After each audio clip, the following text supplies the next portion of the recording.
പറയും. ആര് പറയണം? നീ എന്തോന്നാ കുഞ്ഞാപ്പൂ ഈ പറയുന്നത്? CI സാർ പറഞ്ഞിരിക്കുന്നത് നിന്നെയൊക്കെ അറസ്റ്റ് ചെയ്ത് ലോക്കപ്പിലാക്കിയിട്ട് മൂപ്പരെ വിളിക്കാനാ.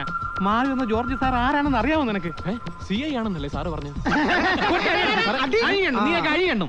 സാർ ഈ നാട്ടിലല്ലേ ജീവിക്കുന്നത്? സാറേ, ഒരാഴ്ചയായിട്ട് ഈ മഞ്ചേരി നഗരം ആ നഗരത്തിലെ മതിലുകൾ മുഴുവൻ അടുത്ത ആഴ്ച മുതൽ ദേവകി സിനിമാക്സിൽ മെഗാസ്റ്റാർ മമ്മൂട്ടി സാർ അഭിനയിക്കുന്ന 1 വേ ടിക്കറ്റ് ദിവസേന 4 കളികളെന്ന് എഴുതി ഒട്ടിച്ച് സാറ് കണ്ടതല്ലേ? ചിലപ്പോ കണ്ടെന്നിരിക്കും. ചിലപ്പോഴല്ല, സാറ് കണ്ടു. സാറ് മാത്രമല്ല, ഈ നാട്ടുകാർ മുഴുവൻ കണ്ണു തുറന്ന് കണ്ടു. ആ സുദിനം വരാൻ കണ്ണിൽ എണ്ണ ഒഴിച്ച് കാത്തിരിക്കുമ്പോൾ ഈ സിനിമ ഇവിടെ കളിക്കാതെ, ഇവിടെ റിലീസ് ചെയ്യാതെ മലപ്പുറം പത്മ തിയേറ്ററിൽ റിലീസ് ചെയ്താൽ ഞങ്ങൾ മമ്മൂട്ടി ഫാൻസ് അസോസിയേഷൻ പ്രവർത്തകർക്ക് തല ഉയർത്തിപ്പിടിച്ച് നടക്കാൻ പറ്റുമോ സാർ? എനിക്കറിയില്ല, എനിക്കൊന്നും അറിയില്ല. മെനക്കെടുത്താതെ പൂക്കാവടിയും ചിങ്കാരികളും ഒക്കെ നിർത്തിയിട്ട് വന്ന് ജീപ്പിലോട്ട് കയറ്. സാറേ, ഇന്ന് നൂൺ ഷോ കഴിയട്ടെ.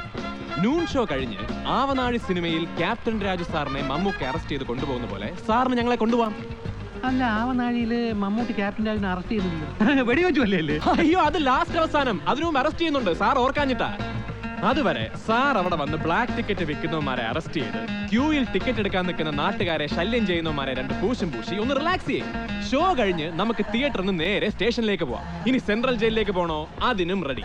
പക്ഷെ അതിനു മുമ്പ് സാറല്ല, CI സാറല്ല, IG വന്നാലും ഞങ്ങളുടെ പ്രവർത്തകരിൽ ഒരാളെ പോലും ഇവിടുന്ന് കൊണ്ടുപോകാൻ പറ്റില്ല. ഞങ്ങൾ സമ്മതിക്കില്ല.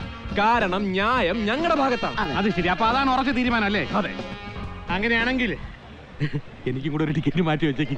അടിപൊളി. ഇത് താണ്ടാ പോലീസ്. എന്നാ പിന്നെ കുഞ്ഞാപ്പൂ നോക്കുവല്ലേ?